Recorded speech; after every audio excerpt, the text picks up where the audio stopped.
Welcome to the New Books Network. Hello and welcome to another episode on the New Books Network. I'm one of your hosts, Dr. Miranda Melcher, and I'm very excited today to be speaking with Dr. Jacqueline Kennelly about her fascinating new book published by the University of Toronto Press titled Burnt by Democracy. Now, if you weren't already taken in by how captivating that title is, let me tell you a teeny bit about the book. It essentially explores what democracy feels like, what citizenship feels like, what it means practically to young people today in a bunch of different places that might seem not that similar to each other.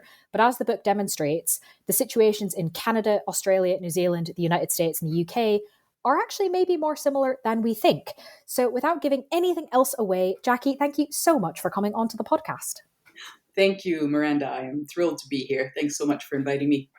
We are very pleased to have you. Could you start us off, please, by introducing yourself a little bit and explain why you decided to write this book? Sure. I am a professor of sociology at Carleton University, which is in Ottawa, Canada, the capital of Canada. And I have been working on the sort of questions that animate this book, I would say, since before my PhD, as a young activist myself, as also a young person who grew up in poverty and could see, as I moved into activism, some of the class dynamics. No, that's wrong. I couldn't see them. I came to study them and then could see them. Through my PhD, my PhD project was on youth activism in Canada and some of the class dynamics and gender and race dynamics. And then I shifted my focus to homelessness, youth homelessness in particular. I've been working in that area now for about 15 years, but have always been interested in the question of youth political participation. And that led to a study where I actually was talking to homeless young people in Ottawa about their engagement with democracy and citizenship in the state. And somewhat to my surprise, they really had no meaningful engagement. I had to kind of work through what that meant. That's where the beginning of the theoretical framing for this book happened, and that was back in 2015.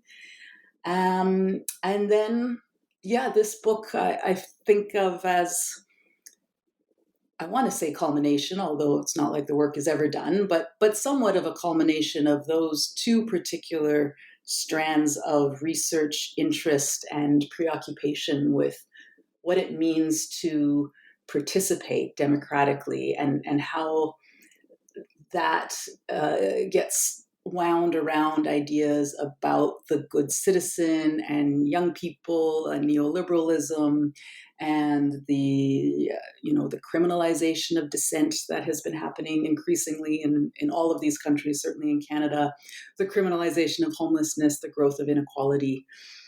And so, that's where the ideas for the book came from. There's so many things in what you've just said that, having read the book, I'm like, yep, I see where that came from. Yep, okay, there we go. So lots of threads for us to pull on as we go. But I think, especially because I found it so captivating, the kind of obvious next question for me is, talk us through the title. What does it mean to be burnt by democracy? Yes, thank you.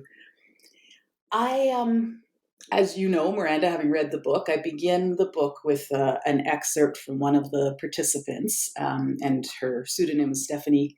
And she narrates this really heartbreaking story of the series of state failures that ultimately led to her homelessness, as well as being kind of embroiled in sex trafficking, not being protected from that, and then ultimately going to university, but having to fund herself through sex work. She's in the US. And as she moved into activism, recognizing herself that the people who were advocating for sex workers, for sex trafficked victims like herself, were not themselves the victims generally.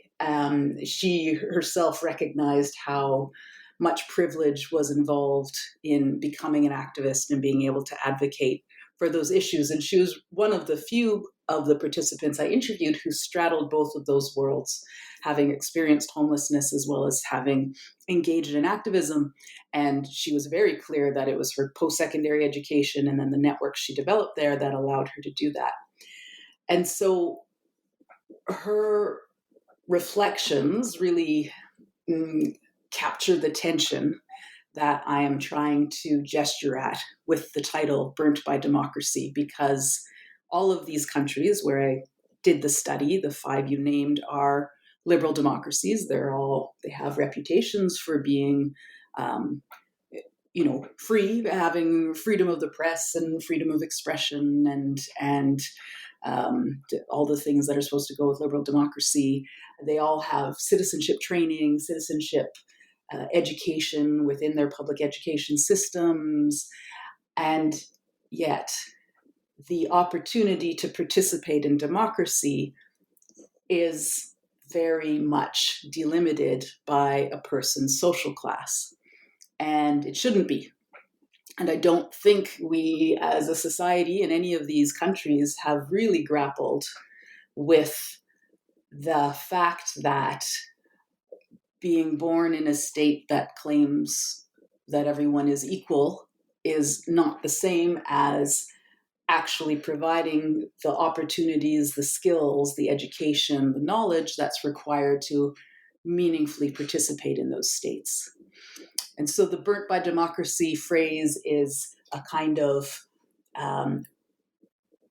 young people are raised to believe that we live in a democracy and yet are not able to really engage with that democracy unless they have access to higher education or some other sorts of socialization that are really limited by social class because of the ways in which our societies have evolved largely over the last 40 years, the devolution of the state, the erosion of welfare systems, including state benefits, post-secondary education, affordable housing, and that all of that has created these conditions of ever-growing inequality that make it harder and harder for people who are being most failed by the state to actually engage with the state in a way that allows them to advocate for their own needs, which means we aren't actually living in a democracy,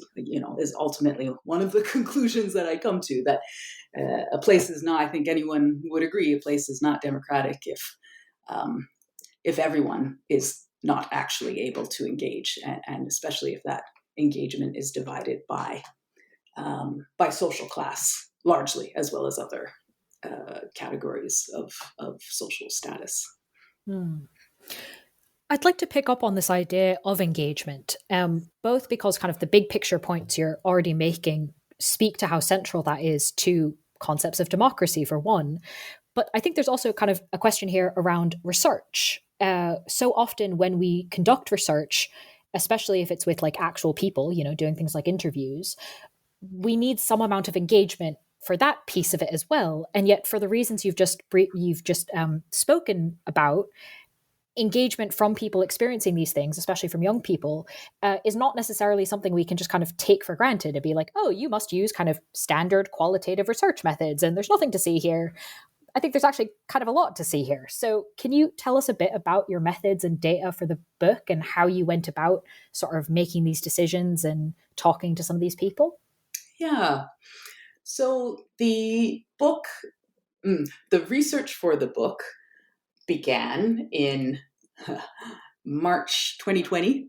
Everyone will recognize that timeline as not a great time to embark on a qualitative research project. And of course, the pandemic shut down everybody. I had been intending to go and physically do interviews in the different countries. And it was my sabbatical year. But of course, that changed.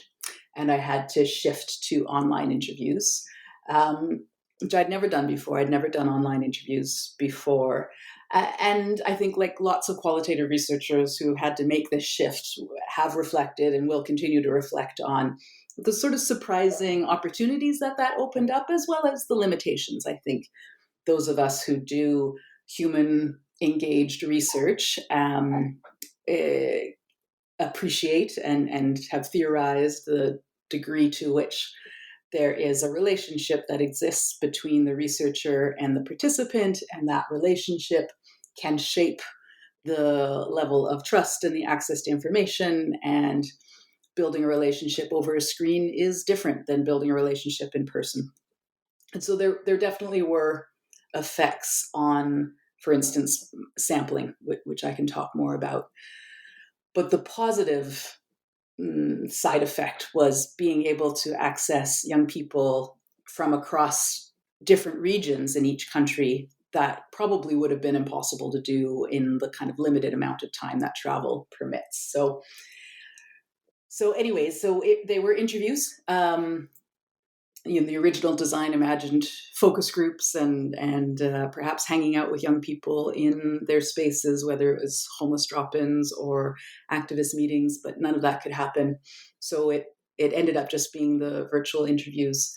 And I was seeking out young activists in Canada, the US, the UK, Australia, and New Zealand, the kind of group of countries that are called in other resources and other research have been called the Anglo-American liberal democracies, although Ireland should be in there, and I didn't do Ireland. And so activists from those 5 countries who were pretty easy to recruit, not surprisingly, they're quite present online. And I had a research assistant working with me, and he reached out through different activist networks on Twitter and websites, etc. And it wasn't too hard to recruit young activists. But then trying to find homeless young people from a distance, I knew would be harder, and it was. So in Ottawa, I have longstanding relationships with the homeless serving agencies here. I've worked in this field for a long time, and I was able to attend a drop-in at one of the local centers. Even though it was the pandemic, they set me up in an office with a big plastic thing between myself at the desk and the person who'd come in. And, it was where they were still functioning, which was good because it was hard on homeless folks, of course, during the pandemic. And so I was able to interview a number of young people who had experienced homelessness in Ottawa that way. But the young people who had experienced homelessness in the other countries, I needed to be a bit more creative. And I ended up hiring research assistants in each of the other 4 countries. And I had to find them through academic networks and, colleagues who would recommend somebody, and then ask them to do the recruiting. And so it differed in each country. But, for instance, my Australian RA, she herself is a PhD student who had been working in youth homelessness. So she also had connections to agencies in Melbourne, but Melbourne was in complete lockdown. Like she was only allowed out a certain amount of time each day to walk around the block. She couldn't actually physically go to these centers herself, but she knew them. And so she was able to contact the workers, and then they would talk to their clients. And if the clients were interested, then they would make the connection back. And so that's how that worked. And the interview questions were very much shaped by the previous research that I already mentioned. Some of the questions very specifically came out of the more recent research that I mentioned, where I worked with homeless youth in Ottawa to ask them about their engagement with civic life and democracy. For instance, one of the questions I asked everybody, and I asked both groups the same questions. It is also relevant. And one of the questions I asked that came specifically from that research project in 2015 was, do you think of yourself as political?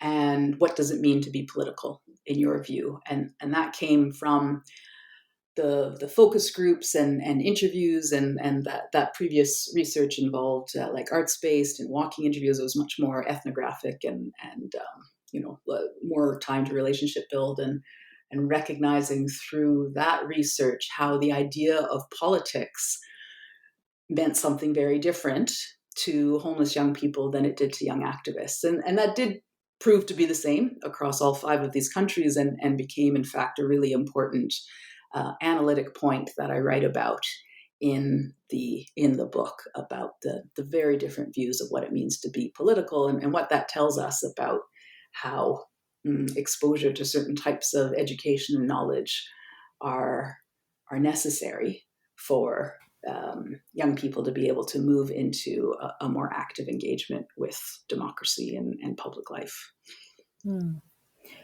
Clearly, from that discussion of methods, and as you said, it built on kind of your previous work and connections, there was a lot of thinking that went into this, even with, not just because of the disruption of the pandemic.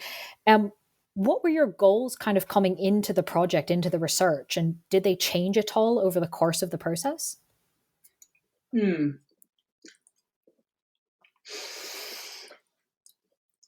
It's a little hard to answer in retrospect, because now that it's what it is, it feels like it was always going to be that. But I certainly, the obvious change was the shift from in-person to virtual, and what that meant for the methods as well as the sampling. The piece about sampling that was relevant that I didn't get back to in the last question was the homeless young people in Canada who were in Ottawa, who I could access in person, were much more vulnerable, were in a much more precarious state of life and poverty and desperation than most of the youth I connected with overseas. And I think that's one of the sampling differences, because I couldn't go to a drop-in and just interview anyone who's there. And therefore, it would be a kind of much more random sample, in the sense of it's who happens to be using the service that day, and they're using the service because they need it. Whereas the youth I connected with virtually in the other countries, they had to go through this process of being contacted or responding to a poster, agreeing to interview, coordinating with my local RA. Like there are many more steps involved, which almost required them to be in a more stable place in their lives. And you can see the difference. I think you can see the difference in the data, and I comment on that. Back to your question about how did it evolve from start to finish. As I said, I went into the project already with some pretty clear analytical lines that I had already developed in previous projects, and questions about whether these things would hold in other places. So both of those projects focused on Canadian young people. But I knew I'd already done work in the UK with homeless young people there on a different project. And so I had a sense of the fact that there would be similarities. And so expanding it, I was unclear in the beginning which countries I would include, because I knew I had a sabbatical coming up, and it was also about where would I be able to travel to. And then that kind of evolved, I think, I applied for a few grants, which I didn't get. This was actually a very low-cost project in the end, because it was online and it was all virtual. So all I had to fund was my RA, really. But in applying for grants, that shaped it also. So, but I do feel as if it ended up pretty close to where it began, because I had already done this sort of research and analytical work. And so it was a kind of coalescing and confirming of things I suspected, as well as a deepening of the understanding and ability to kind of make sense of it from a broader perspective. Yeah. So it's one of those points, the kind of, to what extent does this hold piece, that I'd like to ask about next. Because obviously the connection with Canada is very clear. Having done work in the UK, that obviously would help going, I think this might work here. Yep. But any sort of like expanding of places always sort of has that like, ooh, is this going to be similar enough to be able to make sense of it at all? Yeah. And you actually show in the book that these 5 countries, really are quite similar Yeah, from this particular lens. yeah, You spoke a little bit earlier about this being very much about sort of neoliberalism and the types of policies that it does and does not encourage, leading to circumstances around socio and economic stratification. Could you maybe tell us a little bit more about kind of just how similar you think these things have ended up across the countries and maybe why we see such striking similarities? yeah, absolutely. So I had a um, educated suspicion that all of these countries would have similarities, which uh, was based on previous work and talking to colleagues. I have other projects ongoing. For instance, on affordable housing in Canada, I've connected with Australian colleagues. I have lots of actually Australian youth studies colleagues, and so I had a same with New Zealand youth studies colleagues, and the US, of course. So, I knew that from what I'd read of other people's work and in conversations and some research I'd done for my other projects, that there were an awful lot of similarities between our 5 countries in terms of the directions of policy. When I started doing the actual research to find out to what extent that was true, it was actually quite shocking even to me how very, very similar all 5 of these countries were, because we also, I live in Canada, and we pride ourselves on being more progressive than the US. And I know New Zealand, I was so surprised at actually how far into neoliberalism New Zealand had ventured, because I think of New Zealand as a more progressive place, and I think it positions itself in the same way in relation to Australia. Um, so yeah, so when I chose those 5 with a suspicion that there would be similarities, and then as I started to do the research, it became really clear. And because I do housing research, I had a sense already of some of the housing history, particularly in the UK, in Australia, and in the US. The New Zealand work was completely new to me, but that trajectory from um, a post-war welfare state, the Keynesian economics that um, returning veterans demanded and expected, and the institution of the building of public housing that happened in all of these countries to varying degrees, the provision of post-secondary education, the massive expansion of the university sector, the provision of state benefits, welfare and disability benefits, and different kinds of social assistance, old age pensions, etc.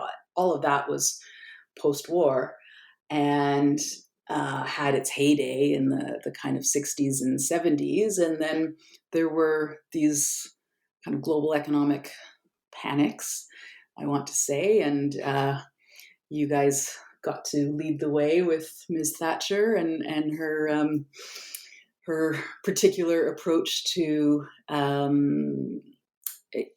responding to the fears around the economy, and we had Reagan.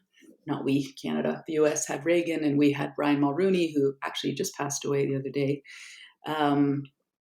And then similar trends in Australia and New Zealand. All of the countries, like all of these countries' economies are linked also, and their policy folks are talking to one another. They're watching each other. There's research documenting how in Canada, and I think I mentioned this in the book, our CMHC, which is Canada Mortgage and Housing Corporation, they were keeping a close eye on Thatcher, and as she sold off the public housing, and there was a real sense of, okay, well, we're gonna that seems to be working over there. We're gonna We didn't have much to sell off, mind you, but stopped building any new public housing, and withdrawing funding. Mm. So yeah, so I would say I already had a suspicion, and it was confirmed, and even, I don't know, beyond confirmed, as Mm. I began to do the research. And it felt important because I mean, it's important perhaps for obvious reasons, but also in my own trajectory, I have lived through this parts of this era, and I kind of narrate that in the book. And I've also been swimming in the sea of kind of economic rationalizations for why governments should cut services, and why austerity is necessary, and why we need to cut taxes in order to promote bringing corporations, and that's very much the common sense narrative, that the doxa, to use Pierre Bourdieu's term, the common sense of my childhood to adulthood has been this neoliberal line, and even though I've known, both at the level of experience as well as I began to study it, that just didn't make sense. It was also validating, I want to say, to really dig into it and be like, right, no, none of this is true. It just is ideology. And in fact, when we look at it, what's happened has been a mass transfer of wealth from the poor and middle classes to the rich. And that has been the case in all 5 of these countries. So, and that it doesn't have to be that way. I think this was another important piece, as myself as a former young activist, and certainly still interested in justice and change, to feel like this isn't inevitable.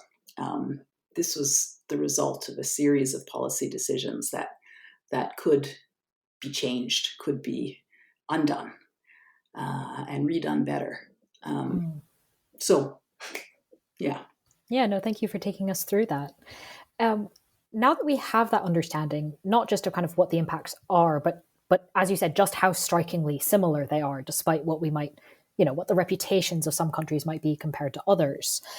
Let's talk about the effects on young people. Can you walk us through what you mean by the term democratic disposition, and the ways in which young people might be kind of more or less able in acquiring it?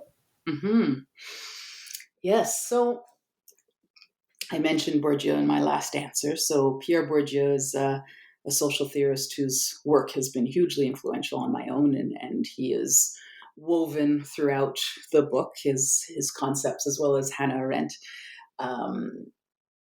And Bourdieu, I know this is an academic audience listening, but not everybody knows his work, that he really developed a very complex and comprehensive theoretical framework that helps us understand the ways in which individuals embody the social, that none of us are free from the effects of the social worlds into which we are born, from the level of family to community to education to wider politics and media, etc. We're all shaped by those things. And he conceptualizes that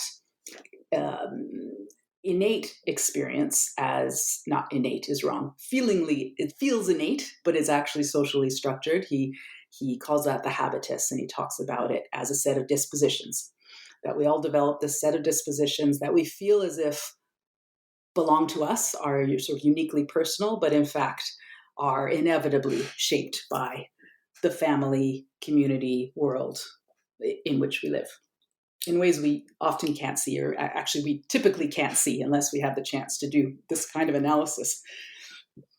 And so that idea of disposition, the democratic disposition, is very much grounded in that framing of the self in relation to the social world.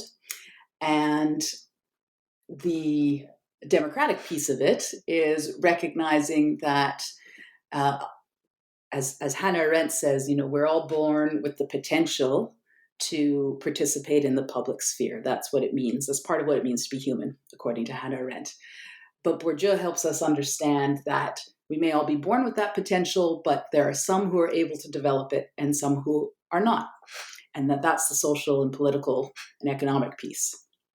And so those who have been able to develop a democratic disposition are and it doesn't have to be this way, but because of inequality, because of histories of neoliberalism, because of the ways in which that has shaped who has access to what kinds of education,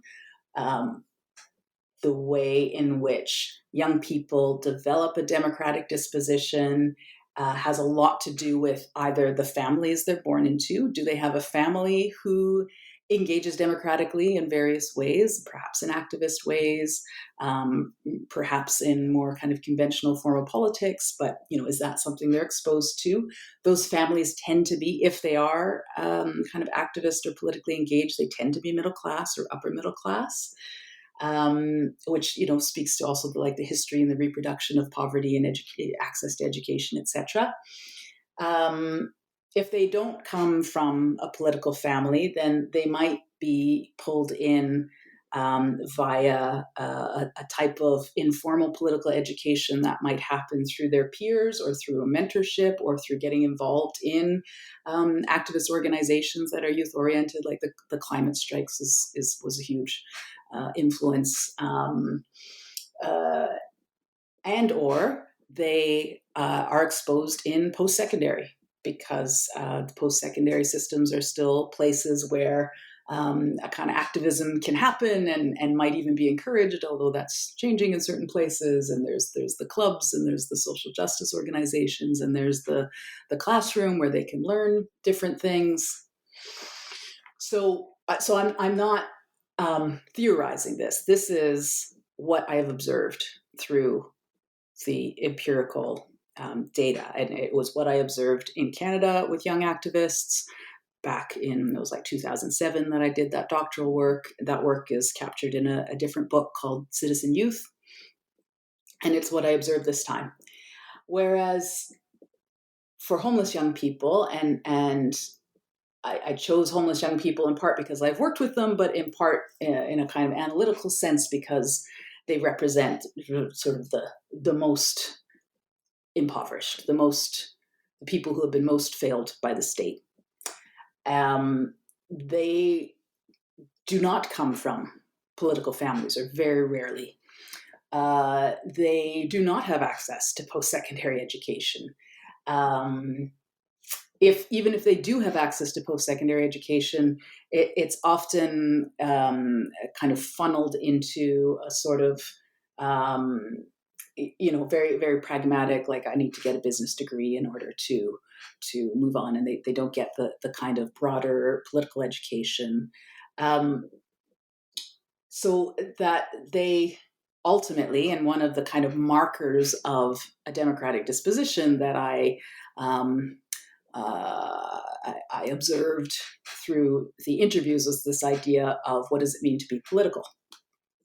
As I mentioned, was a question I asked because of what I'd heard in my previous research project. And the young activists, without exception, described being political as this very broad experience of being in the world and enacting change and collaborating with others and working towards justice, and it expands from the world in which they live right down to their individual actions and the choices they make. It's a very expansive idea of being political.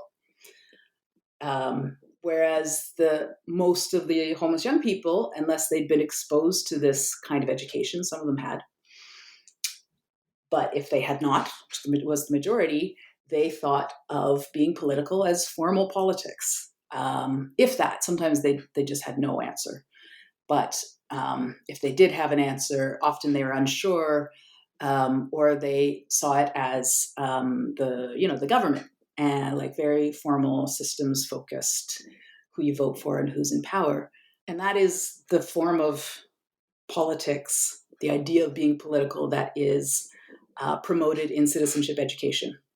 Absolutely, I looked at curriculum as well. It very clearly prioritizes formal systems.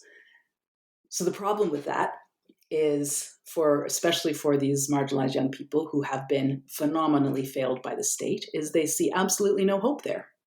There's nothing for them there. They have no access to those people. It doesn't matter who they vote for. They don't even necessarily know how to vote because they haven't received that level of education. But even if they are going to vote, they're not sure who's in power. They're not sure what difference it's going to make. All they see is corruption and greed and none of their interests being represented. And so, of course, they don't think that they are political. So those are the differences, some of the differences in the democratic disposition and the way in which young people, I observed young people being able to develop it or not. And of course, if you have this, as the young activists did, this kind of expansive concept of what it means to be political and to engage with others and to have power to make changes at the individual level, at the collective level, it feels much more possible, much more feasible. Yeah, no, absolutely. And I think that also helps explain kind of how people become activists or who's able to become activists. But is there anything further you'd like to tell us about that piece of it and maybe what it sort of tells us about the pathways neoliberalism has created or hasn't gotten rid of? Mm-hmm. Yeah. So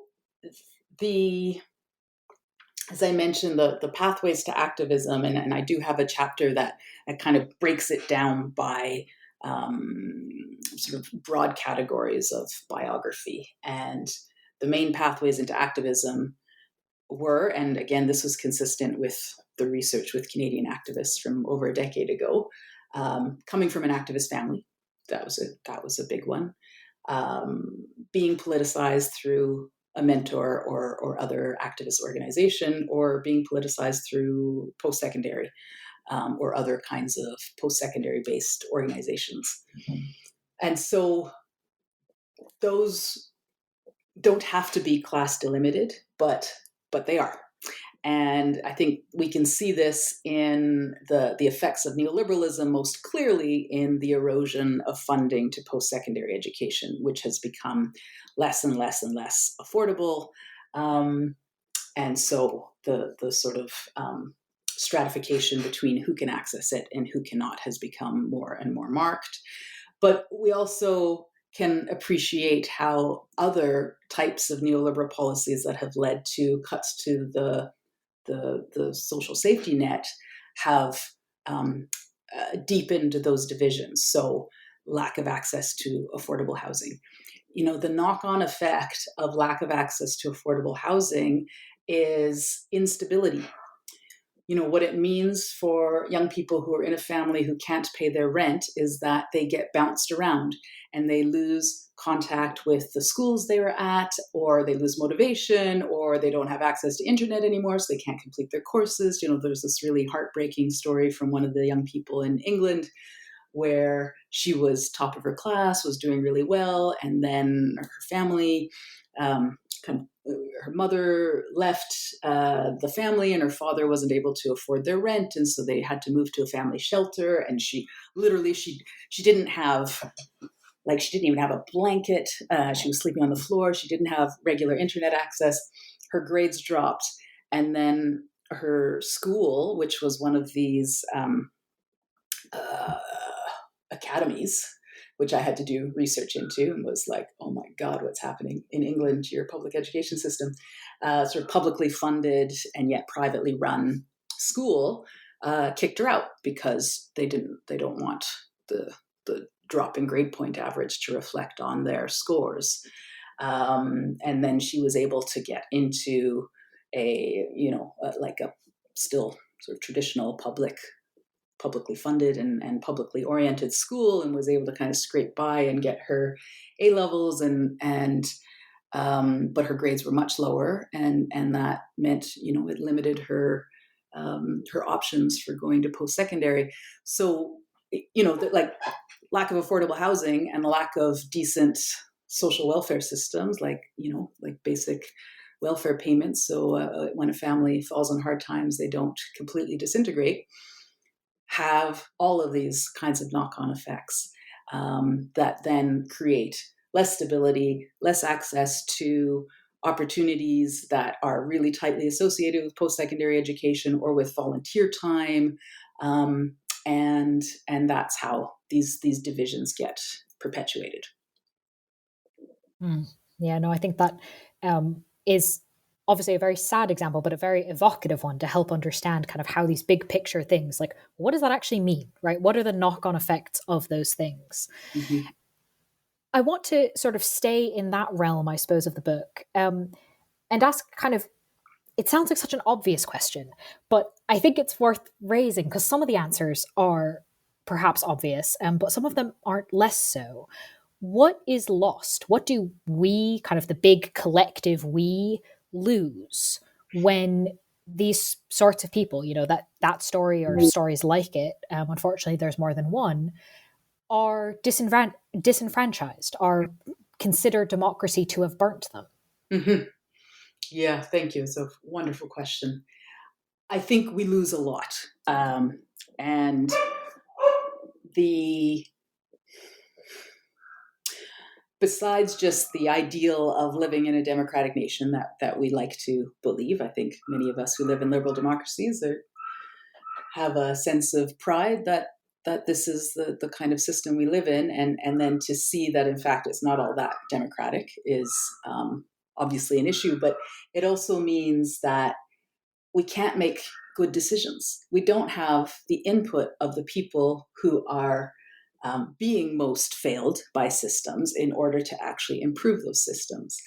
And there are all sorts of knock-on, I keep using knock-on effects, all sorts of consequences of people being failed, being burnt by democracy, because when there have been various, like so many studies that have demonstrated that homelessness costs way more than housing people does, for instance. So if we want to be really crass about the economic effects of failing people, young people not being educated costs the economy way more than it does to actually fund their higher education, because they can't find work, and they aren't able to then contribute back to the economy with their wages. We're supposedly moving into, or have been for decades now, this kind of knowledge economy, and yet not providing the building blocks for everybody to have access to that knowledge. And then there is also just about the kind of sense of safety and connection and well-being of the community, the lost opportunities to connect with a wide range of people because we've become so far apart that we don't have those points of contact anymore, and then that also contributes to the reproduction of the system, because as there's less and less genuine connection between different groups, then the marginalized groups get demonized and dehumanized and blamed, which is a huge part of the neoliberal logic that emerged in the 80s and 90s in all of these countries, is that the poor are to blame for their own poverty. That is the ideology that is at the foundation. So yeah, I think that's a piece that's so important, and part of what I say in the book is that we're laboring under this false apprehension of what democracy is, and in some ways, liberalism and liberal democracy has blinded us because it has emphasized the individual to such an extent, and neoliberalism has ridden right in on that and said, "Yep, it's the individual. The individual has to work hard and pull themselves up by the bootstraps." But that's just not the reality. We don't function as individuals. We function as social, relational beings who, as I was talking about, building on Bourdieu's theories, who are shaped very much by the social world we live in and by the opportunities we have. And until we recognize that, we're not actually going to be able to move towards a genuine democracy that provides space for everyone to express their experiences, not through a vote, because a vote is a very narrow, impoverished idea of democracy. It's almost the epitome of the individualized idea that a person can vote and therefore they've participated in democracy. I mean, voting is one part of it, but really should be a very small part of how we conceive of democracy, because democracy is about inclusion, it's about community, it's about meeting the needs of everybody and being able to hear from everybody to ensure those needs are met. It's about, it's about equity and justice, and none of that can happen if we are constantly creating and reproducing these extremely uneven playing fields. So that's what. There's so many things I could ask you as follow-ups to that, so I will try to restrain myself. But I think taking kind of that last point first, the idea of more than, engagement in democracy is not just voting, though I want to come back to voting in a minute. I was really struck by a section of the book where you were talking, I believe, with Canadian young people about kind of, I'm going to mess up, I'm going to overgeneralize it, but along the lines of kind of, what engagement have you had with public officials at sort of not the national level, but the kind of more direct levels, right? And realizing in your conversation that there were some kind of key practical barriers that young people were facing in engaging with democracy in that sense. And I think we've sort of touched on some of them already in terms of kind of stability of internet connection if you're moving from place to place, and can you even finish an education if you're moving around all the time? There's the practical side. But you also discussed in that section kind of conceptual barriers as well. I'm wondering if you could maybe talk a little bit about that to flesh out this idea that engagement with democracy is not just voting. So I think that piece I mentioned earlier about the idea of what it means to be political is a really great example of this. That if a young person conceives of being political as this pretty narrow concept of voting and of formal systems and the political parties, unless they've had the opportunity to engage with those, which is not typical, then that's just going to seem completely inaccessible. Whereas, the young people who have become activists, and I give examples of this in the book, they have been led kind of step by step through the processes, either by, the post-secondary education or organizations they got involved with, or like their high schools that encouraged them to get involved. There was one young woman in Melbourne who she was attending a private school, so a very highly resourced private school, and she wasn't super affluent herself, but comfortable enough that her family could send her to a private school. I think she got some scholarship funds, and she was the only, maybe one of two people of color in the school, and she was encouraged to become the environment captain, and she really wanted to do a good job at being the environment captain, and so she got involved in the youth climate strikes, and that's where she began to get educated. And then she got connected to this campaign that were working to elect a pro-climate official to their local election, and she campaigned and canvassed and did all this, grassroots organizing, and they succeeded. And it was like this incredible moment for her. And what an education she received. None of that was in school. That was, the school encouraging her and creating space, and her having the kind of headspace and stability in order to take it up. And then she gets connected to this organization that shows her how to engage with the political system as it is. It's not the only way to be political, as the young activists articulate, but if we want to talk about like direct influence on the system as it is. And so she learned that at age 15, 16, grade 10 or 11. And then she's able to take that into the rest of her life. One of the things I theorize, using Bourdieu again, is this concept of homology, which is, without going sort of too deep down the rabbit hole of Bourdieu's work, is the idea that all of us, we grow up, we absorb ideas about the world, as I mentioned, that are social, it forms our habitus. our habitus fits within a specific field. It's another concept from Bourdieu. The field is made up of people who are similar to us, with shared interests. We feel at ease there, and it might be a middle class field or it might be a working class field, and there's different subfields that shape the social world. And the idea of homology is that some fields are more similar to each other than others. So, for instance, the activist field, with the kinds of knowledge and education that are currently required in order to land there and feel comfortable there, feel like a fish in water rather than a fish out of water, is quite homological, quite similar to the formal political field.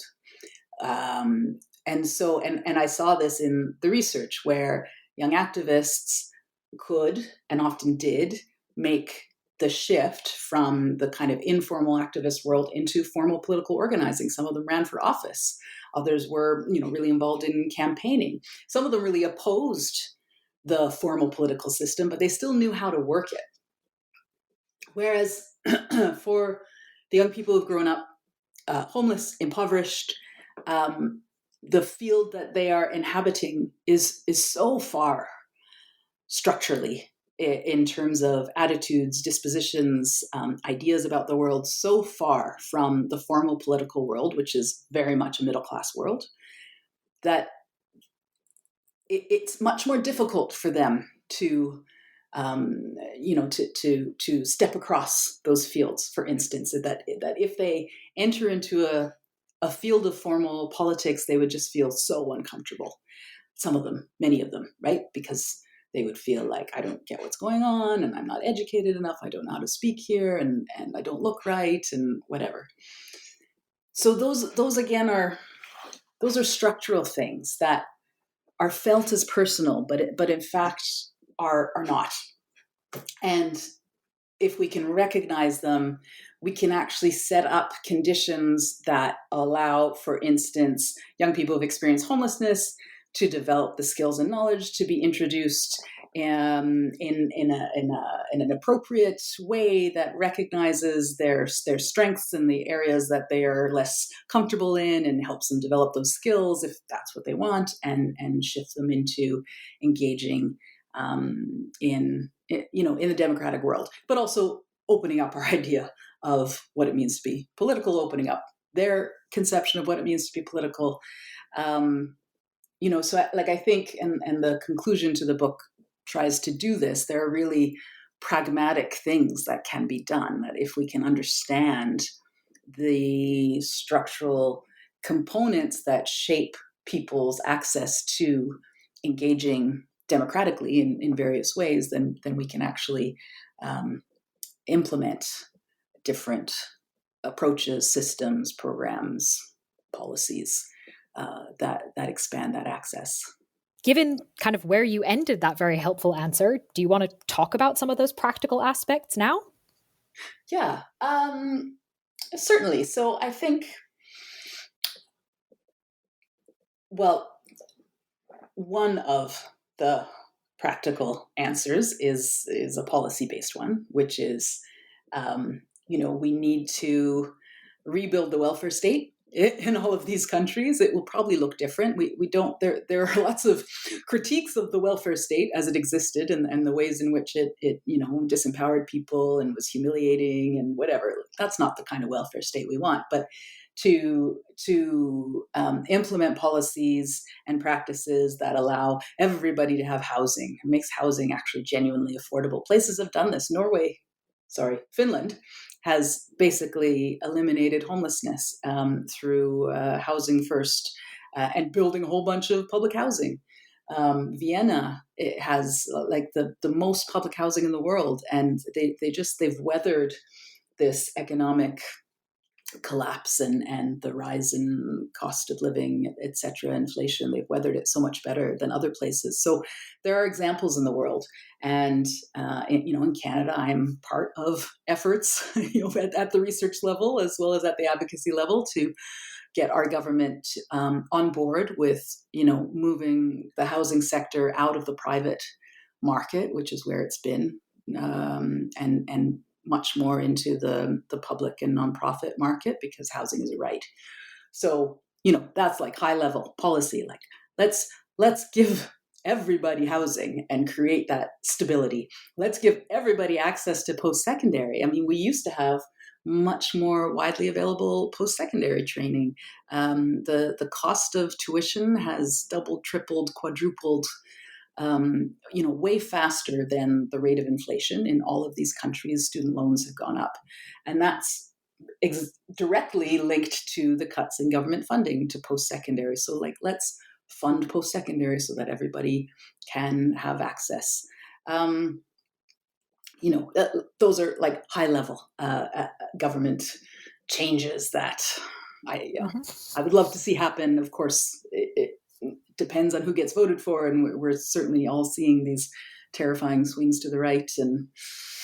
But I think at the more pragmatic level, the sort of like level of organizations or classrooms, I talk a little bit about the kinds of civics education that we could be offering. So the one of the public systems that has remained intact throughout neoliberalism, although it's been shaped in unfortunate ways, but it still exists, is public education. The what we would call K to 12, ages 4 or 5 to 16, 17, and